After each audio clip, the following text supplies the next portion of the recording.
E se Deus não? Mensagem 4. O amor de Deus, primeira parte.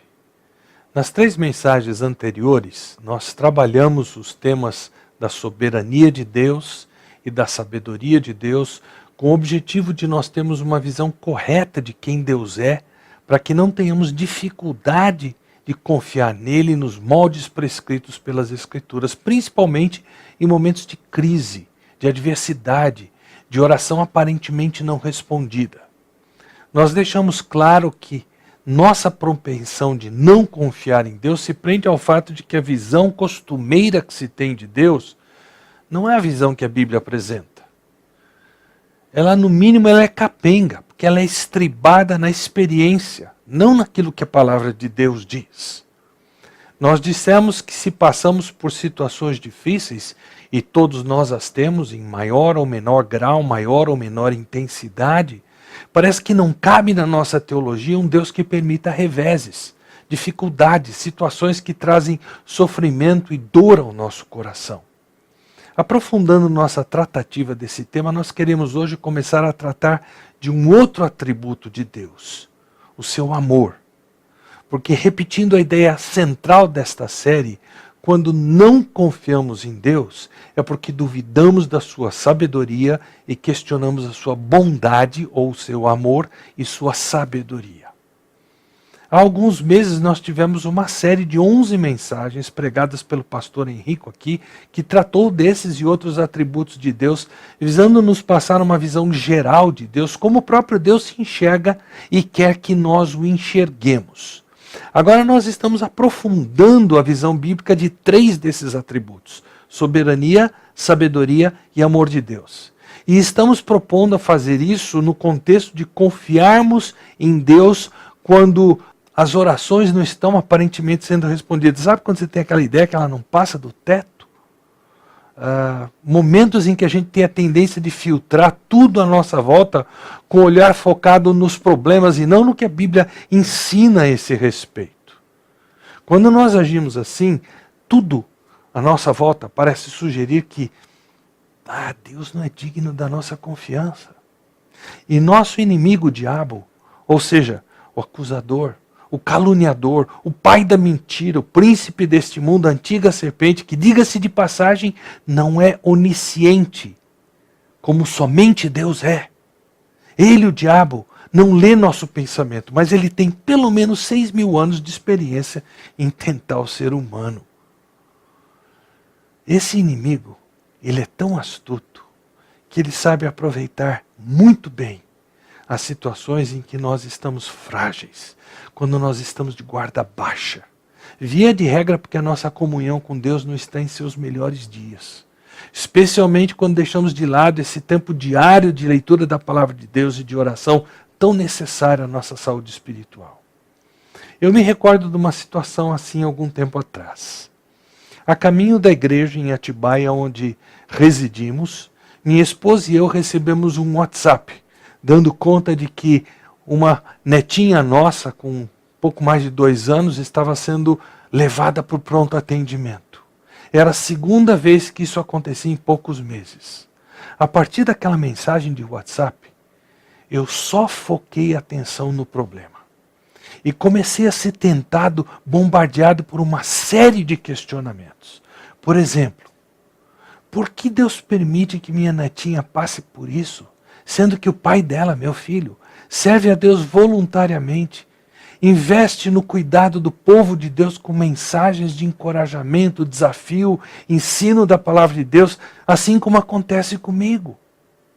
Naquele instante, se minha mente estivesse mais saturada da palavra de Deus, eu certamente teria me lembrado de Romanos 8, 35 e 37. Quem nos separará do amor de Cristo? Será tribulação? Ou angústia, ou perseguição, ou fome, ou nudez, ou perigo, ou espada. Em todas essas coisas, porém, somos mais que vencedores por meio daquele que nos amou. Em lugar disso, já em plena igreja, eu estava sendo bombardeado por dúvidas que não achava que ainda pudessem me assaltar. Passada 1 hora aproximadamente, eu me lembro de me perguntar mentalmente: se Deus está no controle dessa adversidade da minha netinha, como eu sei que Ele está, se Ele é poderoso para agir como eu sei que Ele é, por que Ele não age agora? Eu estava questionando a sabedoria de Deus. Resumo da ópera. Passei aquele culto inteiro dominado por inquietação. Eu não cantei, não me lembro de nenhuma oração que foi feita, de texto bíblico que foi lido e nem mesmo da pregação do pastor. Quando ao final do culto o Espírito de Deus me fez perceber tudo o que eu estava permitindo tomar conta de meu pensamento, a minha súplica pela netinha virou confissão do meu pecado. Como eu pude duvidar assim do teu amor, meu Deus? Como eu permiti que o inimigo me assaltasse com tantas dúvidas e questionamentos, anulando por completo a intenção de culto que me trouxe aqui? Parece que quanto mais convictos nós estamos do atuar soberano de Deus em cada evento da nossa vida, do atuar sábio de Deus, mais hora extra o inimigo parece fazer-nos tentando a questionar o amor de Deus, a discutirmos se Deus está sendo sábio quando nós nos encontramos em meio à adversidade. E se nossa comunhão com Deus não está em dia, se o diabo nos pega de guarda baixa, ele não só consegue nos tentar, que convenhamos, sermos tentados é inevitável, mas ele acaba fazendo com que demos ouvidos a tais questionamentos, permitindo que tais pensamentos se alojem aqui, achem guarida na nossa mente e coração. Ao contrário do Rabino Kushner, que escolheu crer num Deus que não é soberano, mas que é bom, naqueles momentos lá na igreja, eu que creio num Deus que é soberano, num Deus infinitamente sábio, de repente me vi como que em pleno jardim do Éden, na pele de Adão e Eva, questionando a bondade de Deus. E o interessante, em momentos assim, é que deixamos de perceber que nós não somos forçados a escolher entre a soberania e a bondade de Deus, porque a Bíblia ensina as duas verdades e mostra que elas convivem muito bem na pessoa de Deus. Em cada página das Sagradas Escrituras, de capa a capa, nós temos referência tanto à bondade de Deus quanto à sua soberania, assim como à sua sabedoria também. O apóstolo João afirma que Deus é amor, 1 João 4,8.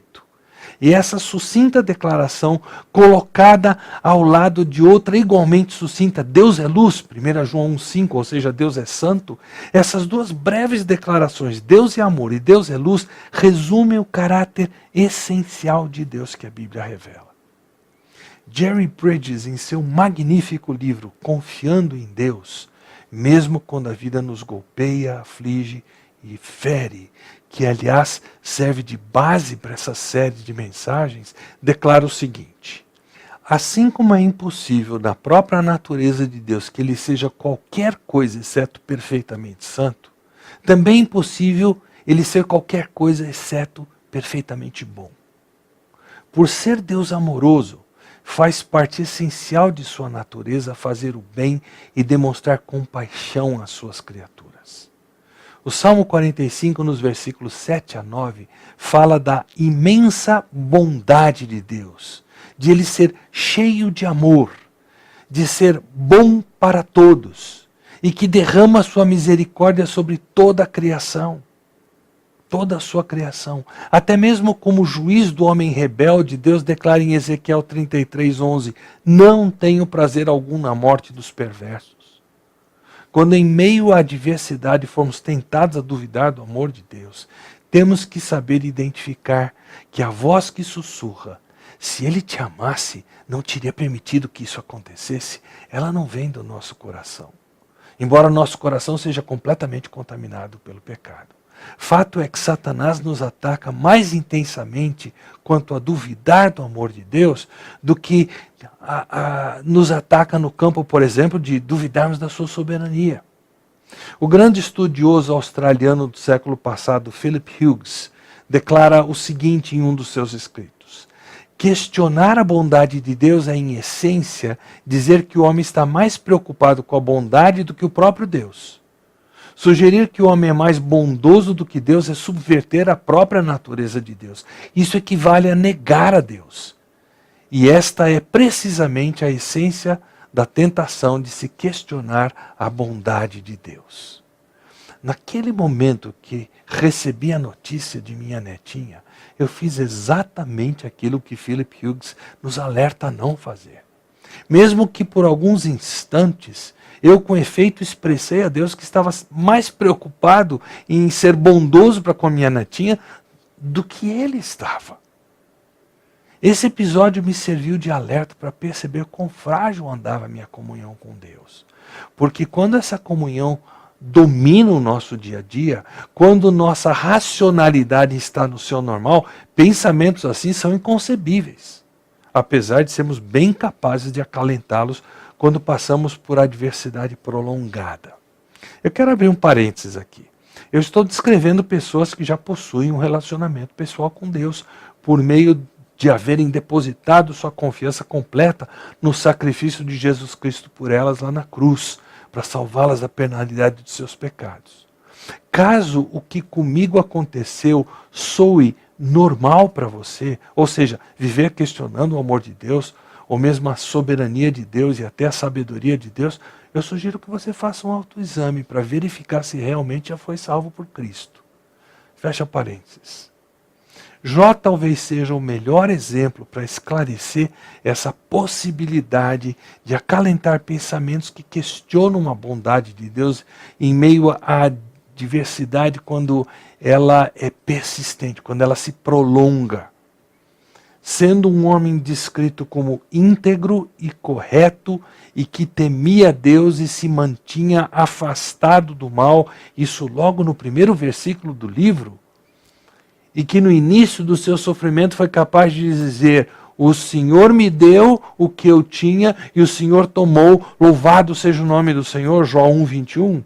Em meio ao sofrimento prolongado e sem tréguas, esse mesmo Jó chegou a questionar a bondade de Deus e em termos bastante vigorosos. A certa altura, Jó deixou escapar o que estava em seu coração. Se ao menos houvesse um mediador entre nós, alguém que nos aproximasse um do outro. Ou seja, embora Jó soubesse que se tratava de Deus, que Deus não era humano como ele, Jó questionou a bondade de Deus ao questionar a sabedoria de Deus.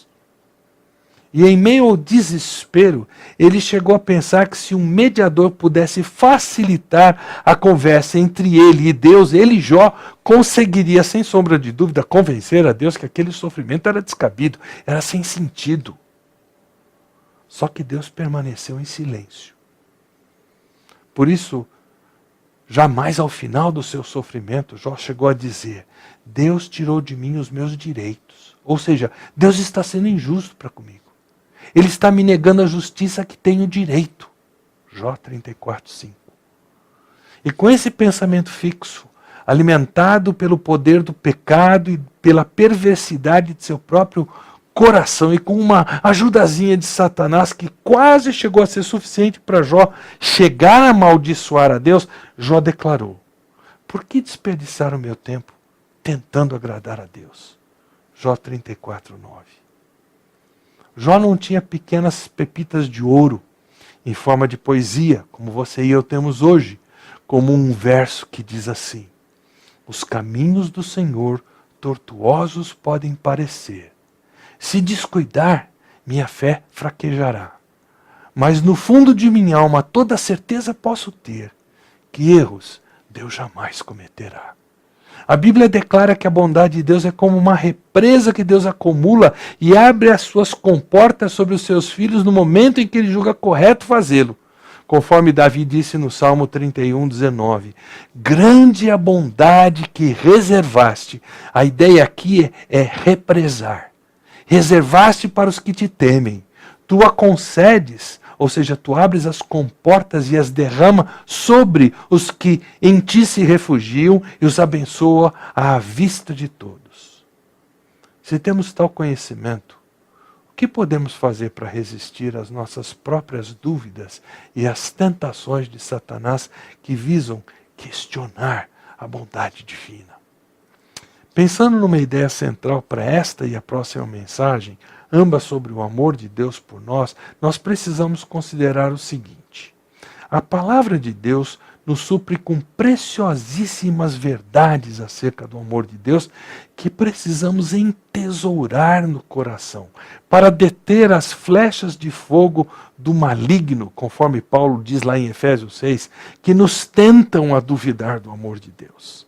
Primeira verdade que precisamos entesourar: o amor de Deus é demonstrado na cruz. Não existe prova mais convincente do amor de Deus em toda a Bíblia do que o fato que ele entregou o seu Filho para morrer pelos nossos pecados. Jesus precisava assumir a nossa condenação, a eternidade sem Deus, e em troca presentear-nos com a sua justiça para que fôssemos vistos como justos diante de Deus. Para que a condenação não mais pesasse sobre os nossos ombros, pois ela foi totalmente despejada sobre Jesus lá na cruz. O castigo que nos traz a paz estava sobre ele, declara Isaías 53:5. 1 João 4, 9 e 10 resume isso de forma muito bonita.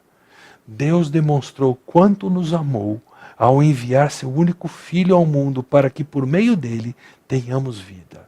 É nisto que consiste o amor, não em que tenhamos amado a Deus, mas em que Ele nos amou e enviou o seu Filho como sacrifício para o perdão dos nossos pecados. João explica que Deus é amor e demonstrou o seu amor enviando o seu Filho Jesus Cristo para morrer no nosso lugar. Qualquer calamidade que possa nos atingir em vida não chega perto de ser comparada com a calamidade absoluta da separação eterna de Deus. Ou seja, quando João declara que Deus demonstrou seu amor enviando o seu Filho, ele está dizendo que Deus demonstrou seu amor satisfazendo nossa maior necessidade, a salvação da nossa condição de pecadores eternamente perdidos. Se quisermos a maior prova do amor de Deus para conosco, nós temos que olhar para a cruz, onde Deus ofereceu seu Filho como sacrifício por nossos pecados. Não há prova mais objetiva, completa, absoluta e irrefutável do amor de Deus por nós. A extensão do amor de Deus no Calvário é perceptível tanto no incomparável custo de doar seu único Filho, quanto na condição literalmente desgraçada e sem esperança daqueles que foram amados por Ele. Pensando primeiramente no que custou a Deus, no preço que Deus pagou. Ele não tinha como remover o nosso pecado sem que fosse pago um preço tremendo, tanto para Ele quanto para seu Filho Jesus Cristo. E foi somente por causa do imenso amor deles por nós que ambos se dispuseram a pagar esse preço. Repito, preço tremendo. O Pai doando o seu único Filho e o Filho dando a sua vida por nós. O elemento autossacrifício do amor foi demonstrado em grau máximo na cruz do Calvário. O outro lado era a condição deplorável e miserável dos que foram amados por Deus. Em Romanos 5,8, Paulo disse: mas Deus prova o seu grande amor ao enviar Cristo para morrer por nós, quando ainda éramos pecadores. Se você, como aconteceu comigo, cresceu num lar de princípios morais cristãos, não é muito fácil entendermos a expressão quando ainda éramos pecadores. Ao nos compararmos com os bandidos que se elegem e expoliam o povo através dessa corrupção que nós estamos cansados de presenciar, por exemplo, não é difícil nos considerarmos pessoas moralmente justas. Temos uma natural dificuldade de nos enxergar como Deus nos enxerga, como pecadores deploráveis, miseráveis e rebeldes. Em Efésios 2, Paulo diz que vocês estavam mortos por causa de sua desobediência e de seus muitos pecados. Pense por um instante no cidadão mais corrupto ladrão e crápula que lhe vem à mente no Brasil de hoje. Por essa frase de Paulo, você e eu, antes de conhecermos a Cristo Jesus, estávamos numa situação melhor que a desse cidadão? Estávamos menos mortos por causa de nossa menor desobediência e do número menor dos nossos pecados do que esse corrupto? Pense um pouco, olhando para esse texto. Existe grau de morto ou morto é simplesmente morto? A descrição de nosso estado deplorável continua. Paulo diz no versículo 2 que vivíamos nos nossos pecados como o resto do mundo, isto é, seguíamos no mesmo curso da sociedade perversa ante Deus ao nosso redor. E mais, seguíamos até o diabo, porque o texto diz obedecendo ao comandante dos poderes do mundo invisível. Talvez não o fizemos deliberado e conscientemente, mas ainda o fizemos, pois estávamos sob o poder das trevas, como Paulo esclarece em Colossenses 1,13. Gostemos ou não, éramos servos do arqui-inimigo de Deus. Mas ainda não acabou. Vivíamos seguindo os desejos ardentes, as inclinações de nossa natureza humana. Vivíamos para satisfazer as nossas ambições, nossos desejos, nossos prazeres. Éramos por natureza merecedores da ira, como os demais, completa o versículo 13, descrevendo o nosso estado de não regenerados. Vivíamos em rebeldia contra Deus e seus mandamentos, e pecávamos incessantemente, tornando-nos objeto da justa ira de Deus. Você consegue atinar o que é o amor de Deus? Sua intensidade, sua extensão. Quando dá uma paradinha para pensar, para lembrar quem éramos antes de conhecer a Cristo. Como provavelmente você já ouviu alguém dizer, qualquer coisa que não o inferno é pura graça. Essa consciência nos ajuda quando acometidos por alguma adversidade, rapidamente perguntamos de forma petulante: por que isso aconteceu comigo? Quando a percepção de quem somos diante de Deus e quanto Deus nos amou na cruz, não há petulância como essa que consiga perdurar. Éramos completamente indignos. Não havia nada dentro de nós que atraísse o amor de Deus. Sempre que nos sentimos tentados a duvidar do amor de Deus por nós, precisamos voltar o nosso olhar para a cruz. Faltou exatamente isso. Naquele momento meu que foquei somente na minha netinha. O nosso raciocínio deveria ser: se Deus me amou de tal maneira que deu o seu filho para morrer por mim, quando eu era seu inimigo, Ele certamente ama e cuida o suficiente de mim agora que sou seu filho, no momento da adversidade. Ele me deu o inestimável presente da vida eterna na pessoa do seu filho. Não há dúvida que Ele dará tudo que é consistente com a sua glória e com o meu bem.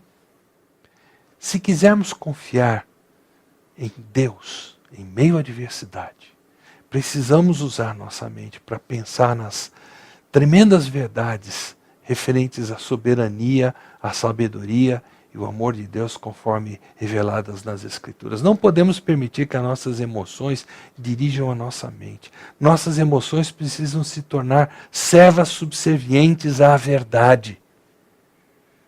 Continuaremos a sentir dor, angústia, mas precisamos resistir à ideia de permitir que a dor nos leve a nutrir pensamentos vis a respeito de Deus. Em Romanos 8,32, Paulo continua a nos encorajar nesse rumo. Se Deus não poupou nem mesmo seu próprio Filho, mas o entregou por todos nós, acaso não nos dará todas as outras coisas? Se o amor de Deus foi suficiente para minha maior necessidade, minha salvação eterna, Ele é suficiente para as minhas necessidades menores, as adversidades que eu enfrento nesta vida. Se desejamos ter a mesma convicção que Paulo teve, de que nenhuma adversidade é capaz de nos separar do amor de Deus, nós precisamos usar a nossa mente para pensar nas grandes verdades da Bíblia, como Paulo fez. Segunda verdade que precisamos entesourar no coração. O amor de Deus é paterno. Toda pessoa que um dia colocou sua confiança exclusivamente no Senhor Jesus Cristo como seu Salvador, é assegurada pela Bíblia que ela é recebida na família de Deus. O Evangelho de João, capítulo 1, versículo 12, diz explicitamente para nós: a todos que creram nele e o aceitaram, e o contexto aqui é crer em Jesus como Salvador enviado por Deus, ele, ou seja, o próprio Senhor Jesus Cristo, deu a esses que creram o direito de se tornarem filhos de Deus. Por meio do Senhor Jesus Cristo, então, fomos por Deus adotados como filhos, e o próprio Deus concedeu que fôssemos, a partir desse momento que cremos, habitados por seu Santo Espírito, que agora vive em nós, e testifica com o nosso Espírito que somos, de fato, filhos de Deus. E é o Espírito Santo que testemunha no nosso íntimo com respeito a esse amor paterno de Deus. Quando Ele faz com que clamemos no nosso coração, Abba, Pai. Observe Romanos 8, 15 e 16. O Espírito de Deus os adotou como seus próprios filhos. Agora nós os chamamos Abba, Pai, pois seu Espírito confirma a nosso Espírito que somos filhos de Deus. Esse termo Abba no aramaico seria equivalente no português ao nosso paizinho. O termo era usado pelos filhos quando eles falavam do chefe da casa nos tempos de Paulo. Mas os escravos não podiam usar esse mesmo termo. Ele era reservado somente aos filhos. Paulo usa essa expressão para explicar para nós quão intensamente o Espírito nos assegura que somos, de fato, os filhos do único Deus, o Deus Altíssimo, que agora é nosso Pai Celestial. Quando eu oro e começo a oração chamando Deus de Pai, que é como normalmente eu oro, é interessante como é que imediatamente eu me sinto acolhido por esse amor paterno de Deus. Em Sofonias 3,17 nós lemos que Ele se agradará de vocês com exultação, se alegrará em vocês com gritos de alegria. Já pensou nisso? Se alegrará em vocês com gritos de alegria. Comentando esse texto bíblico, o comentarista Matthew Henry declara algo muito interessante. Ele diz assim: o Deus grandioso não apenas ama os santos, Ele ama amar os santos. Deus se deleita em nos amar, porque pertencemos a Ele duplamente, por criação e por redenção.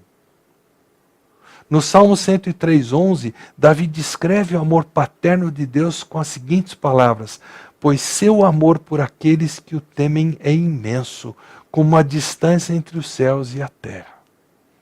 Na mensagem anterior nós vimos que os caminhos de Deus são mais altos que os nossos, assim como os céus são mais altos do que a terra. Nesse Salmo de Davi nós percebemos que o amor de Deus por seus filhos é tão grandioso quanto os céus distam da terra. Se já constatamos que a sabedoria de Deus, tal como a altura dos céus, não pode ser medida, da mesma forma o amor de Deus por nós não tem como ser medido. É perfeito em seu efeito, é infinito em sua extensão. Por maior que possa ser, nenhuma adversidade que nos atinja é capaz de nos afastar do amor paterno de Deus por nós. O que nos separará do amor de Cristo? Paulo pergunta em Romanos 8,35. Não há nada que tenha esse poder. Mas para nos ajudar na proteção contra as flechas de fogo do inimigo, aquelas que desejam fazer com que você e eu duvidemos do amor de Deus, nós precisamos entesourar no coração uma terceira verdade. O amor de Deus por nós reside em Cristo. É extremamente importante entender por que Paulo, na continuidade desse texto de Romanos 8, declarou no versículo 39 que nada em toda a criação jamais poderá nos separar do amor de Deus revelado em Cristo Jesus, nosso Senhor. A expressão em Cristo, tão frequentemente utilizada por Paulo para expressar nossa união espiritualmente orgânica com Jesus Cristo, possui a mesma entonação que a metáfora usada por Jesus já em João 15. A videira Cristo e os ramos nós os salvos em Cristo.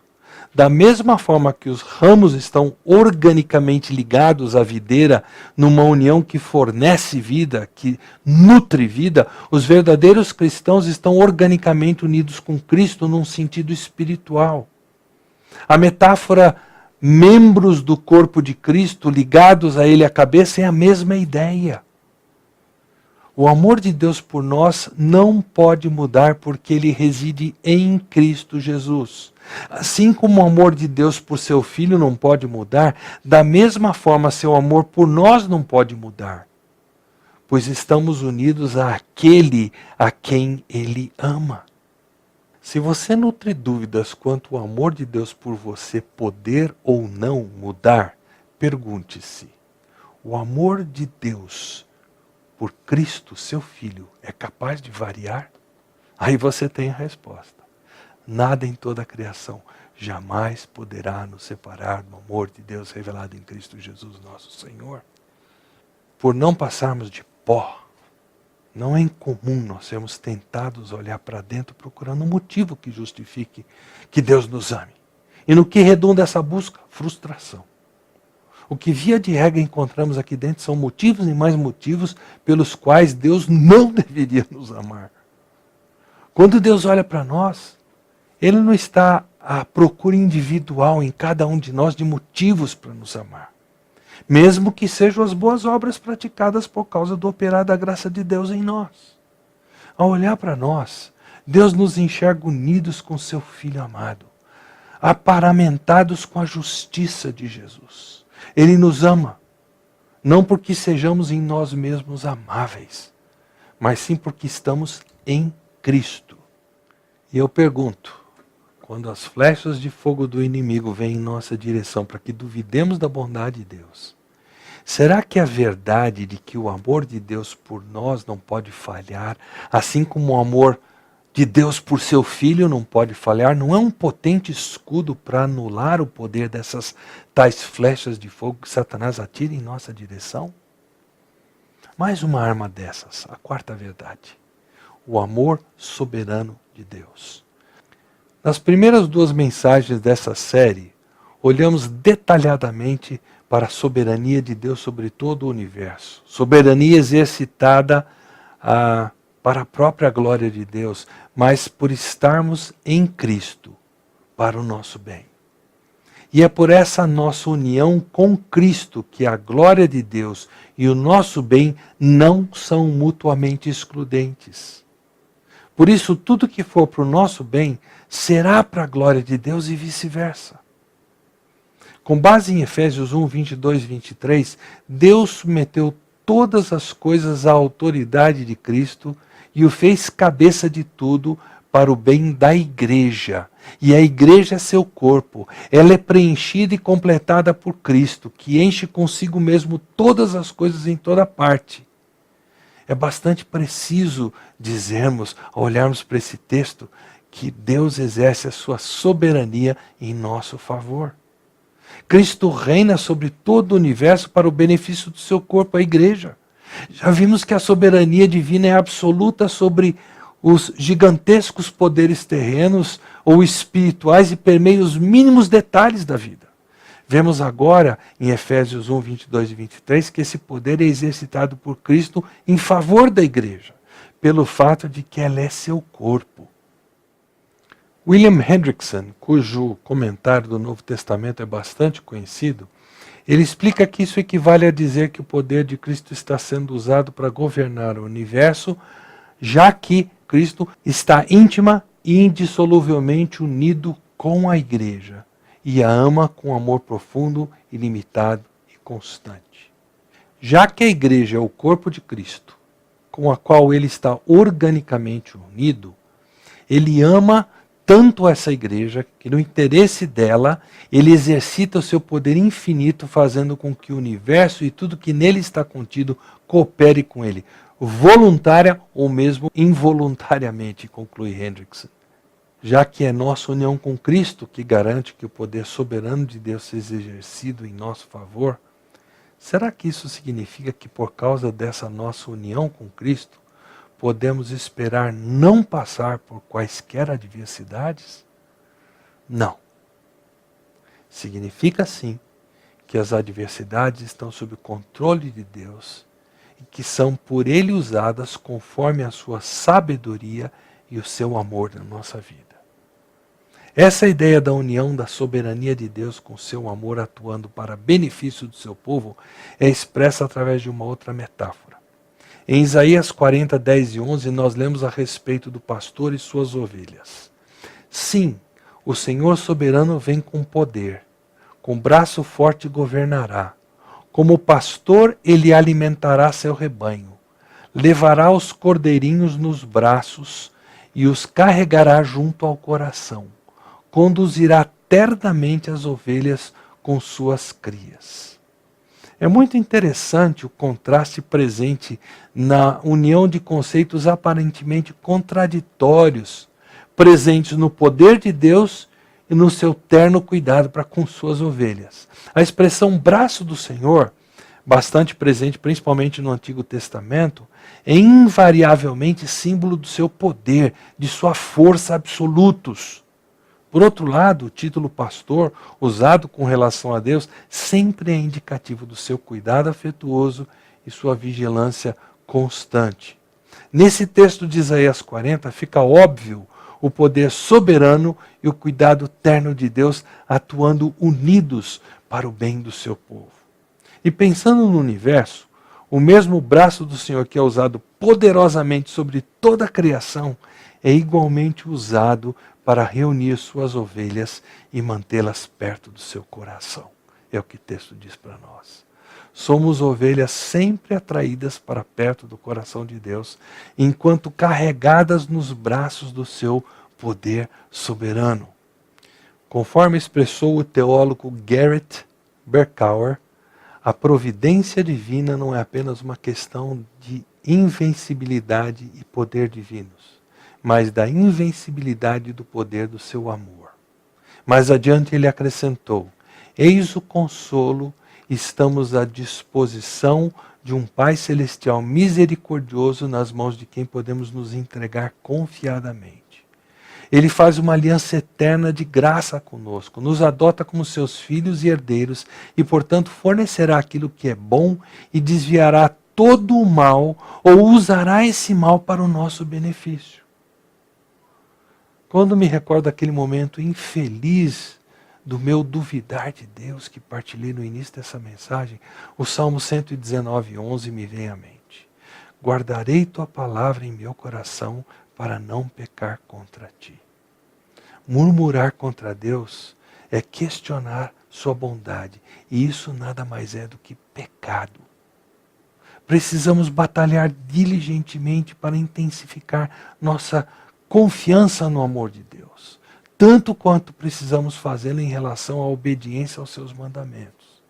Se quisermos confiar no amor de Deus, precisamos armazenar aqui no nosso coração as verdades que estudamos. Primeira, o amor de Deus é demonstrado na cruz. Segunda, o amor paterno de Deus. Terceira, a nossa união com Cristo. E quarta, a soberania do amor de Deus exercida em nosso favor. Na próxima mensagem, a última dessa série, nós queremos tratar do amor de Deus atuando na prática em nossa vida. Queremos, me permitam, degustar mais detalhadamente esse amor sem igual. Isso nos ajudará em meio à adversidade, enquanto lidamos com as nossas dúvidas, a resistirmos dar ouvido às acusações e mentiras de Satanás e a glorificar a Deus confiando nele. Até a próxima sexta-feira, Deus permitindo.